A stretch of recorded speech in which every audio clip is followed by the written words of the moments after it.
All right, boys. Shall I say it? The boys are back. I've got Jordan Let's and Billy go. with me, and we've got an ideas episode for you today. So we've got ideas on new apps, new businesses you can build with AI, and that we think you should start building right now. And we're going to talk about how you can build it, how you can get your first users, how you can market it, and how you can make money from it. So to kick things off, Jordan, you've got some ideas. Can you walk me through the first idea that we have today? Yeah, are you guys affiliates of anything? Are you guys Of course. big? Do you shill products and make commission? Yep. Yeah. Are you a fan of any of the platforms that allow you to collect commission? I'm actually No, an they're anti-fan. janky. Yeah. Why are they all terrible? I I don't don't know. I really don't don't know. either. It's perplexing. The 2025, the year of our Lord, and no solutions exist that are a delight to use. So the first idea is basically this affiliate wallet that feels like a crypto wallet in the UI UX. Like, you know, you want to open it up and it's got beautiful charts and graphs and data, but it's a place where you can collect your links, sign up for new affiliates. I think there's like Impact is a big one that's been growing. I think impact.com. A lot of people are running affiliates through there. So maybe you like use that as the API to plug in and just like leverage their backend so you don't have to build anything. But a place where I could see everything that I have an affiliate code for, what's getting the most traffic, what's getting the most commission, basically affiliate insights so I can create more content or like shill the products that are actually making me money, and a place to see where you're actually collecting the money from instead of just getting random PayPal notifications to your inbox. Although I do love those notifications. Those are great. Yeah. What do you guys think about that? So we're not actually like reinventing the whole affiliate process, right? We're essentially just putting a layer on what these platforms have already built. Is that how I understand it? That would be the best way to do it, so you don't have to rebuild all the existing infrastructure for tracking and, you know, UTMs and stuff. Yeah. I have a feature idea.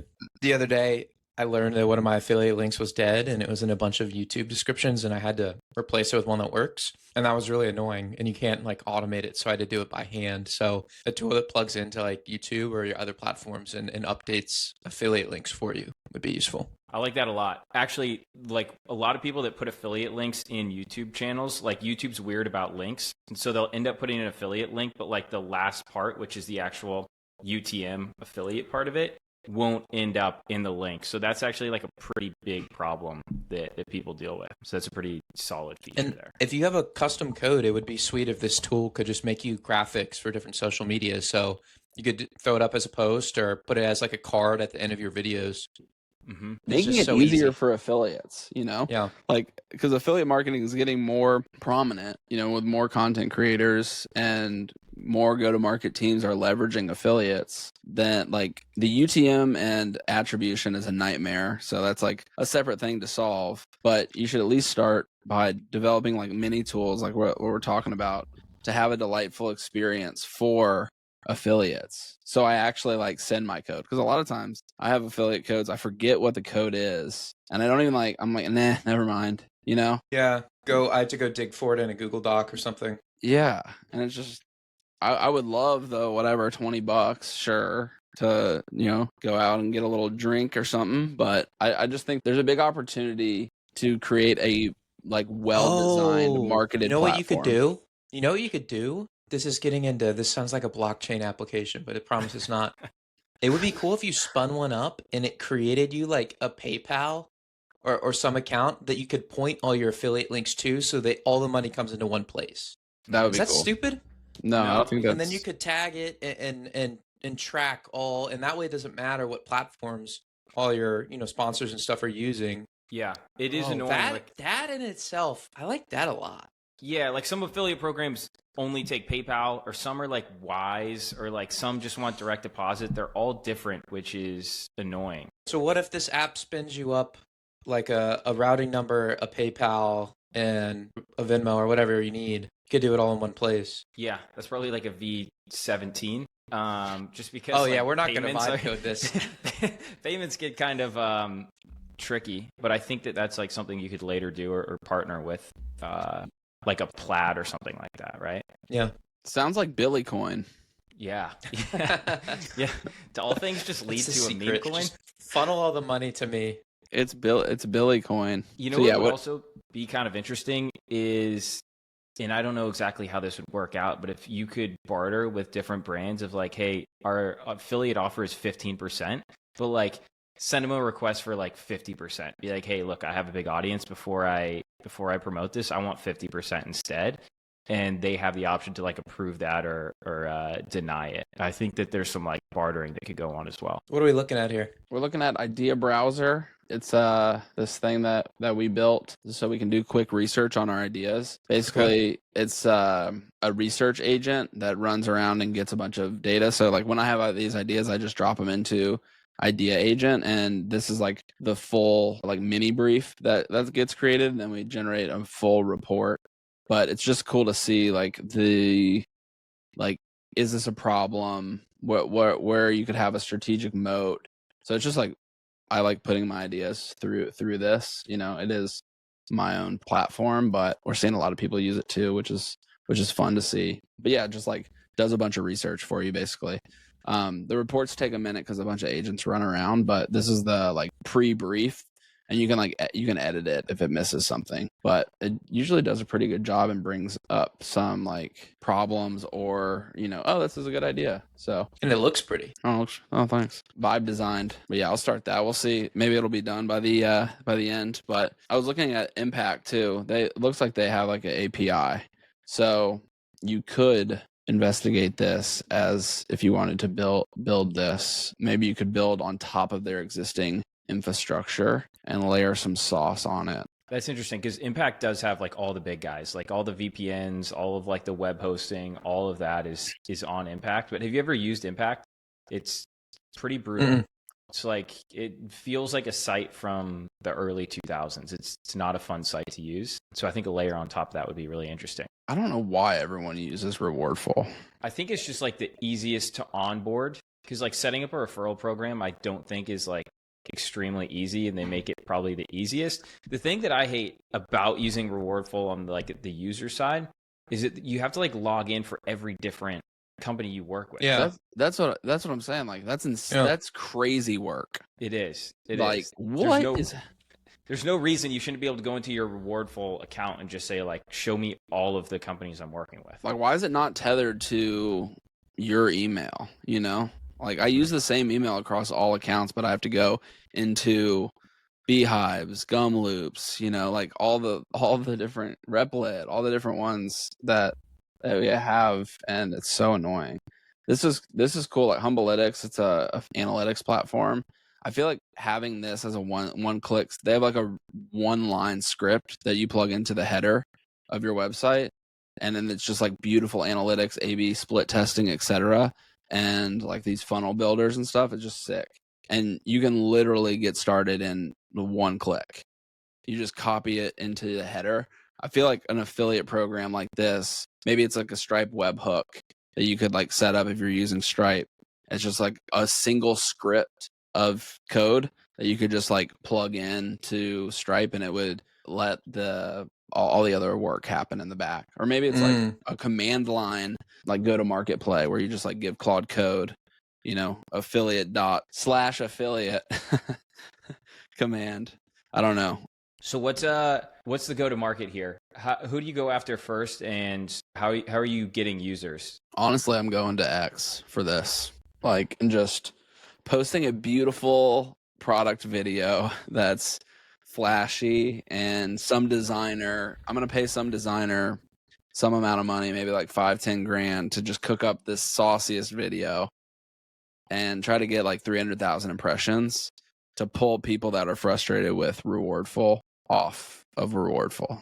I don't know. What do you guys think? I think one play here is you go after like smaller SaaS companies that aren't on Rewardful, because I think, can you pull up Rewardful and see what the pricing is? I don't think it's like, so it's like $50 a month. So like you have some of your like indie hackers that are like, another $50 charge a month is like a lot.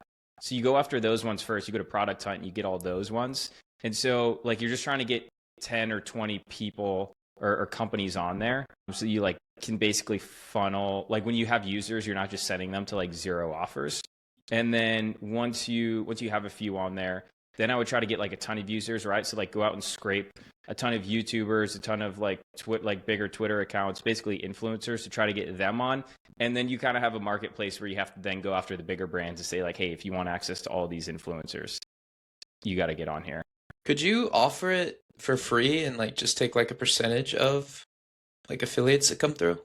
Mm-hmm. Yeah, I think that's the play.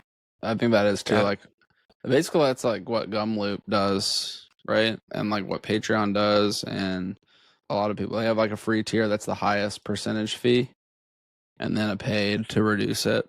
Gotcha. But yeah, like you only have 2 team members That's for nice. this, and you can only do 7,500 a month. I've never monthly. understood limiting team members in apps. It's the silliest thing. Yeah, it's arbitrary. It's I mean, it easy makes sense with value add, some, right? but yeah, not something like this. It's ridiculous. So that's affywallet.com. Who's buying it? If you want to buy this, say I'd buy this in the comments. Yeah, do it. I like want to it. use this. We'll be some of your first users once this is up. I really do think you would get a ton of people to sign up, like a ton of affiliates to sign up. Another go-to-market before we leave is like basically a directory play of like stacks. Basically, do you remember Side Hustle Stack by Lee Jin?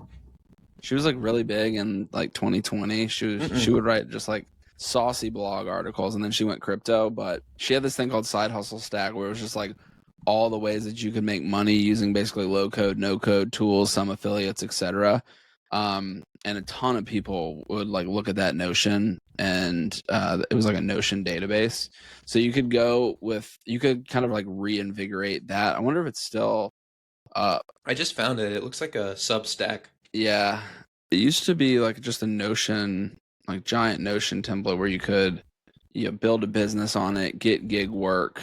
So it was cool in that way, but basically just like have like an affiliate program directory plus like ways that you would use a tool. I think like right now with like there's so much noise out there that just a good like tool library is so underrated. This is like a free tool library I put together for Idea Browser, but like it just like says exactly what we would use it for. It's not like what it does at all. I guess it's like what it does, but it's like what we would use it for with these different like stacks. So I think you could do something like this to drive some traffic too. Yeah, I think it was Alex Lieberman had this idea a while back. Oh yeah. You know what I'm talking about? So basically like it was like a founder stack, right? So you could have like your page that you say, hey, these are all the tools that I use, HubSpot, like Superhuman, whatever you use, and basically have all your affiliates there. So if you're like, hey, what does this startup use or what does this founder use? You just go to their page, they have like a profile with all their affiliate links there. Yep. I like that too. Yeah, you could run like this playbook. Have you seen Routines Club? No. It's basically just like famous people's routines, and they just like listen to their podcast, and then like what they eat in the morning, when they wake up, when they work out, etc. So you could just do this, but entrepreneur edition. Oh, this is awesome. This is like, it's viral because have you seen those YouTube videos of like I tried Mark Wahlberg's daily routine or morning routine? Like those videos always do so well. People are so interested in this type of stuff. Yeah, people love it. I think they have like Taylor Swift's on here even. Like I don't know where they're getting this, but I always think this is like a really cool idea. How do they make money? I don't know. I don't think they do. Okay. I guess it would be like affiliates. Comes full circle. Bill, what else we got? One? Yeah. I've got one that's really good that I'm actually gonna do. So I need to finish it before this video goes out. But I have a moat. So my sister texted me the other day that she did a custom graphic for like a high school football player, like announcing his commitment to college, right? So like there's like a national signing day where people commit to wherever they got a scholarship to play sports. And everyone likes to have nice graphics for Instagram to post, like you maybe in the college jersey, like with your stats and what class you are and stuff. And I actually charged like $100 for this one post. And so I got interested and kind of did some little search volume searching. And there's decent search volume. There's like 2,000 hits last month, and it's not even, signing season yet. So yeah, I just bought a domain that like direct matches one of those queries for commitment graphics. And it's just going to be a portal that's like has a funnel where they upload a bunch of pictures. And Nick, I kind of wanted to make it like Higgsfield, because when I signed up for Higgsfield, it was like, okay, upload all these pictures of yourself so we can create an AI avatar. And then after I did that and got really invested, it asked me for my credit card. Mm-hmm. So same idea here, like a custom like onboarding flow like that. And then like three-tiered pricing and upsells if you want to like get recurring like graphics for your socials, because everyone wants to be an NIL like social poster, right? So that's kind of one of the ones I'm working on. Yeah, that's exactly that. And then like we can plaster, because my sister's gonna do it, we'll plaster all over the site like these are not AI generated, like this is a real graphic designer, which I think is a good differentiator. For sure. This guy's slinging them for $22.50. Wow. Holy moly. Look at That's that. pretty sweet. 6 likes, 3 retweets. But I guess the most important like part, maybe actionable for people who are watching this, is like if you have an idea like this and you don't have like distribution, even if you do have distribution, like go check out, like go into Google Ads, like Google Keyword Planner, and see like how many hits is this query getting every month? Like what's the average cost per click? Like how much can you deploy into Google just to get those people on your site? And you can throw everything into Claude, right? And be like, hey, like my product's going to cost this much. It's going to sell for this much, and its cost is going to be this. This is how much traffic I think I can get from Google Ads. Like do the math. Like, does this make sense to even start? And you can get a pretty good answer there. So that's kind of my process for starting stuff like this. I think the users are probably on TikTok as well, right? So like you can go search this niche of like college football, and you could probably run all your distribution straight through TikTok for something like this. Yeah, you could. You could do like before and afters, but I don't really want to do TikTok. Yeah. Like, maybe I'll push that off on my sister, the artist. Yeah. Yeah, she could just like screen record, the process. Like Yeah. whatever, like Screen name, record, player. Photoshop. Yeah. Those go crazy on TikTok. Those are so easy to film too. Like you just get OBS and you set up your camera, and then like you record your screen, hit record, and it's like, film yourself doing it for 10 minutes and then edit it down to a minute. You're just like on hyper speed with a trending song. Yep. I get caught in a loop of those, like just people doing like permissionless projects for sports teams and stuff, like redesigning sports teams logos. What do you think happens to those people? Like, do they get jobs out of that? Or Oh yeah. Yeah, one girl was doing like permissionless work for a bunch of brands and sports teams, and she got signed to North Face as like a creator in residence, and then she did like a whole collection with North Face. Whoa. Like skis, jackets, like oh my really goodness. cool stuff. So it's not even out yet, but she did a series like 30 days of whatever redesigning. Yeah. And yeah, she exploded. I think she got like 500,000 followers from that series and like an exclusive collection with North Face. Wow. Was she the one doing like the joke ones? Like she'd pull up like Microsoft Paint and be like, this is how I'd redesign McDonald's logo. Have you ever seen those? I've seen that. Yeah, that girl goes hard too. Those are incredible. Like every time you see one of those videos, like you have to watch. They're so good. They're like, what is she gonna design here? Yeah. Well, Billy, you'll have to come. We'll have to do a little episode about like how you built it. Yeah. Once it's out in the world. Yeah, it's almost done. I got one version in Replit and then one version in Claude Code, and so they're kind of racing each other to see which one I like best. I love it. And the agent race. The other thing is, I'm trying to keep it super simple on like the back end. So literally just like if someone pays, it'll send an email with the information to my sister, like with the customer's email. And then she'll just like follow up and send them like a Google Drive, like no real admin dashboard or anything. You could also do it on Etsy, right? You could just use Etsy as like your storefront. Yeah, we need it. We definitely need an Etsy. Yeah. It'll kick ass on Etsy. Honestly, I should look. That's another thing that I should have done is like Etsy keyword volume. You Yeah, guys know a way to get, is there an Etsy keyword volume tool? Yeah. I think there is. What's It's it called called? Everbee. They Yeah. actually reached out to do this video today. What's it Well, called? It's happening. Wait, are we right doing now. it? Yeah, are we doing it right now? And this segment is brought to you by. Oh my god. It could be you, Everbee. It could be you. Don't let us edit this out. We might actually have to run this back with an actual episode walking through that. But yeah, 100%. You just go do keyword volume research on that.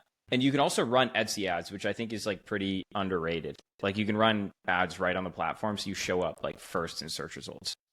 Oh, I bet those are cheap. Or Yeah, do you can think? run like $5 a day. All right. Should we go to the next one? Yeah. So, have you guys seen those vintage camera videos where it has like the date and the location in the bottom and it looks kind of fuzzy? It kind of looks like your home videos. Like a camcorder? Like a camcorder. But like the effect of a camcorder. Yeah. How does Yeah, that I'm make not you, following. you don't know what I'm talking about? I'm just kidding. Okay. How does that make you feel when you see one of those? I think it's cool. I think it's a cool style. You and everybody else. Everybody thinks they're cool right now. Crabby cameras are back. Let me pull my screen up here real quick. He's so good at shifting into pitch mode. He's just pitching me on this already. What? Wow, we Crabby got the cameras custom are so graphics? back. Nope, this is The Verge. This is a full article on how crappy cameras are back right now. When was And, this yeah. published? Because they're No. not back anymore after They- this. Really? I'm just kidding. Yeah. I know a bunch of friends who carry around little crummy digital point and cameras shoots. like this. They're fun. Like I want one. They're so much fun. They're so much fun. And it's not even these camcorders, though. It's like the ones that you hold like this, and you need an actual VHS tape in it. Yeah. This whole entire video of Sam Solik, which has 125 views from 2 weeks ago, is all on a camcorder. Like, That's creators sick. love this, right? It's like a whole vintage It episode. looks so like great. If you ever watched like a Ronnie Coleman Yeah. old like lifting video, that's what it looks like. That's sick. I bought one of those, not an old one, but like a new crummy camcorder from Amazon, and Mhm. everyone likes it, and it makes you think of like home videos when you're growing up. Exactly. It gives you a feeling, right? And so this is back right now, but nobody wants to actually like use a VHS camcorder, right? Like you could go and buy one, and then if you get it, like to actually get it onto your computer, like you have to use like different cables, and like it's a total pain in the to actually film with it and then get it on your computer and edit it. And so that's where the Vintage Cam Filter web app comes into play here. So a web app that basically you just drop in your iPhone Whoa. videos, and it's You going to have spit it. out It's built. a vintage camcorder. Yep. Oh, we're talking post production here. Oh yeah. Yeah. So Okay. basically you're just going to film your normal iPhone videos, right? You can go back through your entire camera roll right now and just say like, hey, this video would be pretty sick if it was a vintage camcorder, and drop it in here. Choose from VHS, high 8, any vintage effects you want here, and then render the preview. That's This it. is it. That's This is it right here. Pricing doesn't work. That's okay. Didn't need that. But this Seems is it. important though to a business would be the pricing. It is. What do you guys think about pricing? What do you think you could charge for something like this? I feel like you just do like a lifetime Mhm. smash and grab, and like instant buy. You know, $9.99, $19.99. I think I don't like this, Nick. I'll be honest. No. I bought the camera, like I bought one from Amazon, Mhm. and I think, granted that's not analog, but I have analog cameras. I think it's fun to have the different kinds of ones. So I probably wouldn't use this. I agree it's fun, but like if you actually wanted to make a video, it's like extremely difficult, right? So like if you just wanted to do this in post with like videos that you already have and like share it on Instagram or YouTube or anything like that, that's where you'd want something like this.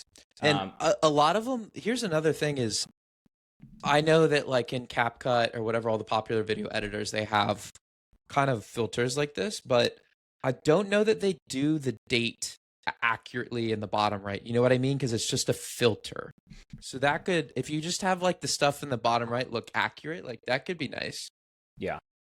Yeah. You got to get the like the output good here, right? Because like So, have you heard of Huji or Dispo? I don't I know believe so. Dispo, yeah. So, I think Dispo like limits on how many you can take a day or something. I don't know, like a real disposable camera. But I have Huji, and it slaps. It's like vintage. It makes it look like a disposable camera on your phone. Like you can't see. There's like a viewfinder that's like a real camera, so it kind of feels like you're using one. And I think you can pay to. So basically, what I'm saying is their model is you can use it for free to take pictures, but if you want to go through your camera roll and put their old school filters on it, you have to pay for that feature. So you could do something similar with this, where it's like, and I know you don't have the prototype built for this, but you could use it to record for free. But if you want to retroactively apply, then you need the membership. I think that's a good model. Yeah. Or like you mentioned with Higgsfield, like you take them all the way up to the point and say like, hey, we're gonna start rendering it, but it's gonna be $25 for a lifetime membership to this. And then you're in that point, you're like, I just want this done. Like I'll just pay the $25. What I don't like about this is that there's other ways of doing it, and like most people would just like edit it on in like CapCut or something. But I think that the novelty, like you showing us that guy's YouTube video, like showing this trend. So I think creators are probably looking for things like this to like novelty, like filters to like differentiate themselves, like set a new trend. So I think if you combed the internet or just like went through like all the different camera types and found one with an interesting HUD and recreated some of those HUDs, you know what I mean? I think you could get some that catch on, and they could be a trend. Am I crazy? Yeah, I think let me share this again.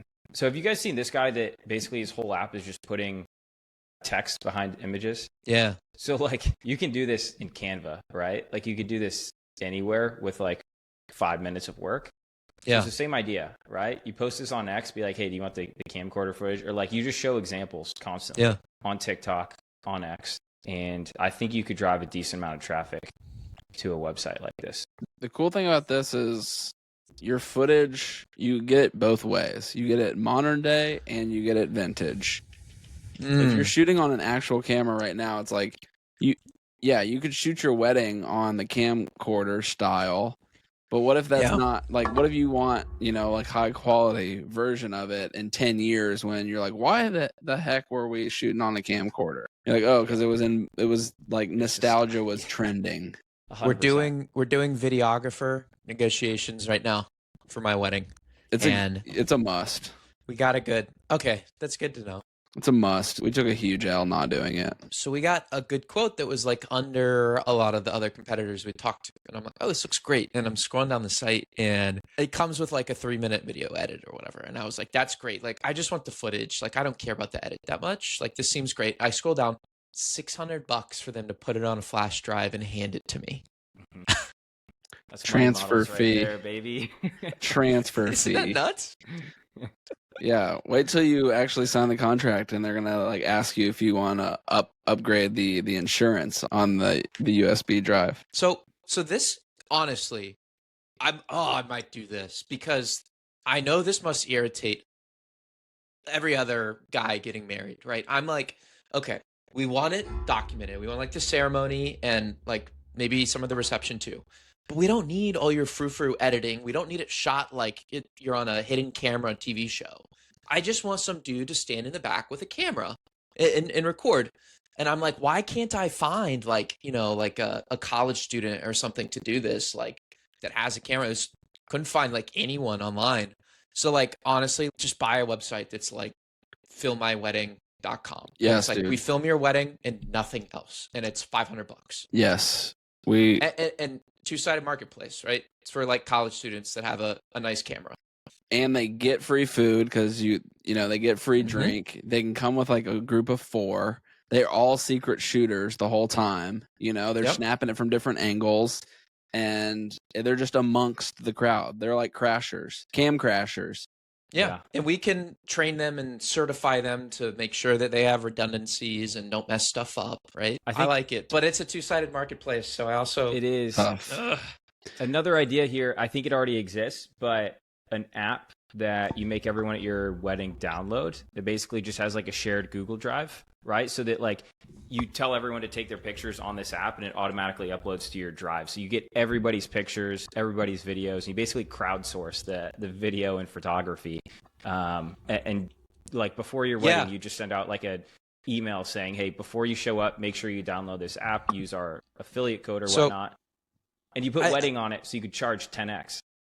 I've been to a wedding recently that did something like this, but like the twist is that they just took a bunch of old school iPod touches without internet connection, and they had like lanyards on them that was like, hey, like if you find me, like shoot a video, and it was pretty cool. That's cool. That does sound cool. But wait, we're bearing the lead here. Nick got engaged. Congrats. Yeah, thanks. Thank you. I'm joining you guys.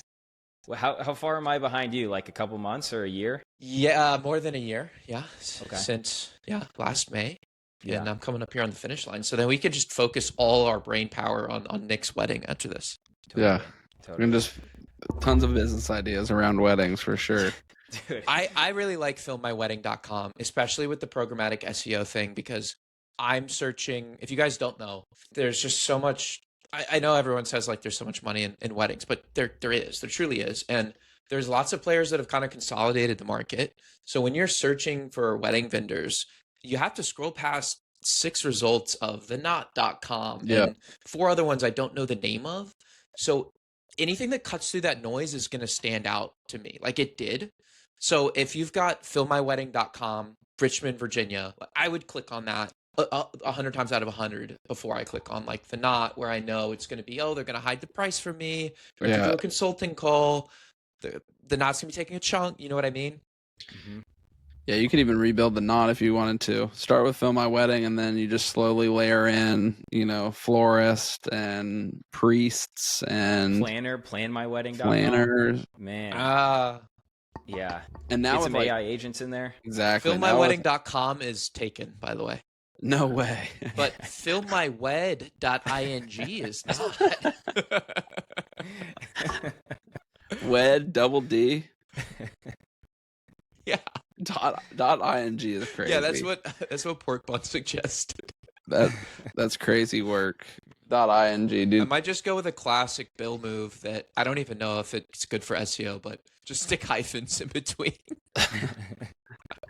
Or Film My Big Day, then you go to quinceañeras and like all those other stuff, right? Yeah. But I like weddings so much because like every year, there's going to be so much demand. Like it's always happening. For some people, more than once.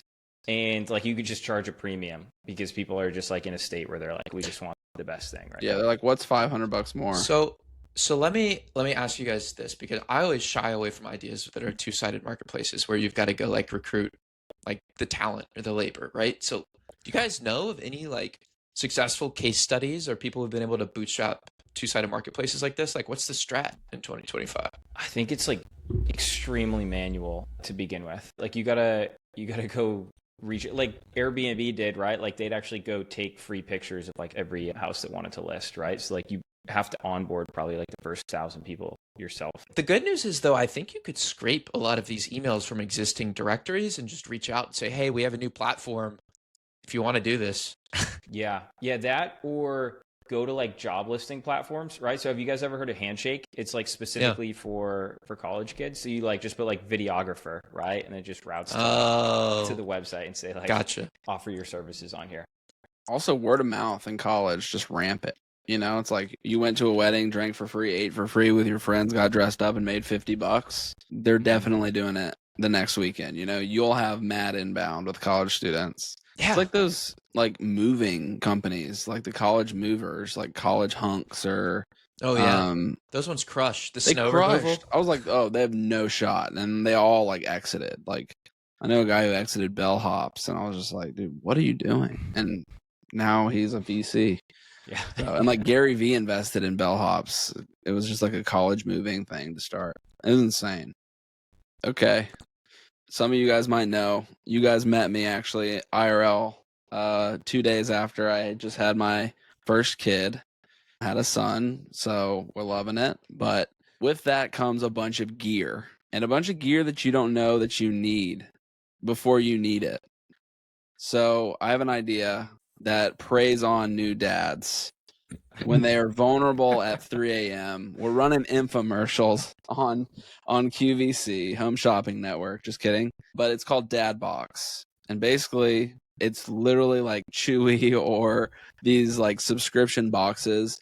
But it's mainly just around like a one-time thing. Like when you're bringing your kid home from the hospital, it's like, here's what you need. It's basically like almost like an emergency preparation kit or like a doomsday kit, but for newborns. You just got like swaddles in there, like different kinds depending on what kind of baby you have. Like if they're a Houdini, you got like the straight jacket swaddle. They don't like being like real wrapped up, you got the looser one.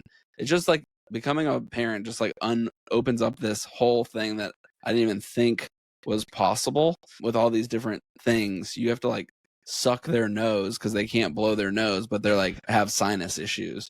So there's just all of these like random things. Anyway, no one wants to prep for that. They just want to open a crate, and it's like in a pallet. It's like branded for dads. It comes with like a literal like crowbar, and you just go like straight dad mode. And you maybe have some goodies in there that's for the dad and not for the baby, like some bourbon or some rubs for barbecue.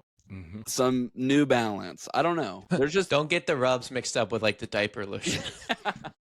Yeah, exactly. Turn your baby into a pork chop. Put my baby on the grill. What? But there's just a big opportunity where people are shopping and spending money. Like I think I spent like $200 on swaddles one night at 3 a.m. just so I could have them all the next day, so I didn't have to redo the current like hell that I was living with a screaming baby at 3 a.m. and having no clue what was going on. So anyway, dads like weddings are primed to pull out the credit card, and there's like a real value there that is everyone focuses on the moms, but I think there's a big opportunity for the dads. Dad awareness. Yeah. Dude, I know the moms just had a baby, but like, what about dads, dude? Yeah, the moms have it so easy. They're really being lazy when you think about it. Yeah, I can't even help. But yeah, what do you guys think about that? I know you don't have kids, but I like it. What I really like is if you were able to market it to the moms, because we know women be shopping, right? Mm-hmm. But I feel like my fiance says all the time, like, Billy, you're not going to have any idea what to do with the baby when we get it. So if you could work in there, like, pay for like a Zoom for like an hour dad class, or like buy this box ahead of time for them and it comes with an instruction manual, I think expecting mothers would feel a lot better. Totally. Yeah, that's a good marketing strategy. It's for dads, but bought by moms. Yeah, I agree. Like the marketing play there is probably going after the moms that are actually making the purchases. I'm trying to pull up Google Keyword Planner right now. I have no data on this, but like with all of the talk about like microplastics and things like that, I wonder if like cloth diapers are like on the come up or something like that, right? Because like that's an entire other service. I'm trying to find the data here, but couldn't be me. What are the keywords? It's probably cloth like diapers, reusable diaper. You're gonna get destroyed by ads if you type this in. But Godspeed. You're gonna get like burping videos on Instagram from now until the end of time. Like actually trying to do that with a child or with a baby. But what reusable diapers? Yeah. You're already doing multiple loads of laundry a day. I'll tell you that. And if you add diapers to the mix, I can't fathom. And that's where the service comes in, right? Like sending he has you right where diapers. Because you don't want to be throwing. Did you just money model me? You don't want to be throwing those dirty diapers in your own wash machine. That's crazy talk. That's where diapers direct to you comes into play. Wow. So it goes to a main plant to be renewed, reprocessed, and delivered back to you. That's right. It's a messy biz, boys. Totally is. Wait, are you mailing shitty diapers? Is this the business model? I think you'd have to contract like local people to pick them up. Is that the name? That might be the name of the business. Yeah. Hey, I found the keywords. Let's do. This is for July. Cloth diapers I built my own keyword tracking tool because I was in Replic because I was tired of Google AdWords being hard to use. What are you using for like the back end? Data for SEO. Goat. And it'll tell you, oh, it doesn't have the price here, but on this version, I haven't pushed this version yet. It'll tell you how much it costs you to do these queries, which is sick. Yeah, data for SEO goes hard. Yeah. So this is another thing that I need to just push and be like, enter your own credentials and you can use it, you know? Yeah, bring your own keys. BYOK. BYOK. I think that will, I don't know if it'll be called that, but that's going to be a booming business model here shortly. BYOK tools. Yeah, I mean, kind of already is, but I mean, the commoners will be carrying their keys around. I mean, I didn't use an API key until like last year, probably. Yeah, I feel like it will take a while to catch on because like logging in and getting an API key right now still feels crazy to the average person. It's also insane once you copy it on some platforms, you just like can't access it ever again. Yeah, I hate that, and I hate re-rolling. It's always hard to re-roll API keys. Who did this to us? Like, whose idea was that? All right, guys, this was fun. Appreciate you. Everybody, drop your favorite business idea in the comments and Tell us whose was best. Yeah, Let these guys know that I'm much smarter than them. Yeah, he's got the crown for a reason. Yeah. Okay. Billy King. Right. See you guys later. See you guys. Peace.